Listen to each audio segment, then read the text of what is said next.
ત્યારબાદ ધુમાડો પ્રસરી ગયો અને બે તરફ રાહત બચાવ કાર્ય ચાલી રહ્યું છે, પણ મોટી જાનહાની ચોક્કસપણે આ ઘટનામાં થઈ હોય તે આ દ્રશ્યો પરથી આપણે કહી શકીએ। પણ રાજ્યના ડીજીપી વિકાસ સહાય પણ ઘટના સ્થળે પહોંચ્યા છે। બિલકુલ બિલકુલ આ જે વિડીયો અમે આપને બતાવી રહ્યા છે એ એર ઇન્ડિયાનું પ્લેન હોવાની આશંકા તો છે, પરંતુ જે રીતનો જયેશ આ બ્લાસ્ટ થયો છે,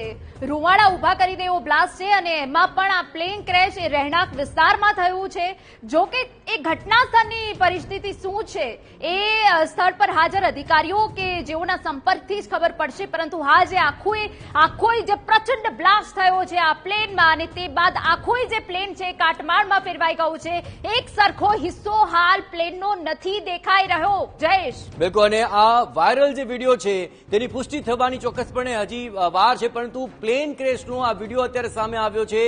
આ જ પ્લેનનો આ વિડીયો છે કે કેમ તેની આધિકારિક પુષ્ટિ ટૂંક સમયમાં થઈ જશે, પરંતુ આ વાયરલ વિડીયો જે સામે આવ્યો છે પ્લેન ક્રેશનો તે આપ જુઓ કે જ્યાં પ્લેન ટેક ઓફ થાય છે, અમદાવાદથી લંડન જવા માટે આ પ્લેન ઉપડ્યું હતું, પરંતુ અચાનક એક ઝાડ સાથે તેનો પાછળનો હિસ્સો અથડાયો, ટેકનિકલ ખામી સર્જાય અને ત્યારબાદ આ પ્લેન ક્રેશ થયું, એક બ્લાસ્ટ થાય છે અને આગ પ્રસરી જાય છે અને ધુમાડો પ્રસરી જાય છે અને ત્યારબાદ રહેણાંક વિસ્તારની અંદર જે અફરાતફરી મચી જેનો ચિતાર સામે આવ્યો। પણ વાયરલ વિડીયો જે સામે આવી રહ્યો છે તે દ્રશ્યો અમે આપને બતાવી રહ્યા છીએ, પરંતુ આ જ પ્લેન ક્રેશ થવાનો વિડીયો છે કે કેમ તેની અધિકારિક પુષ્ટિ ચોક્કસ સમય ટૂંક સમયમાં થશે। પર એર ઇન્ડિયાનું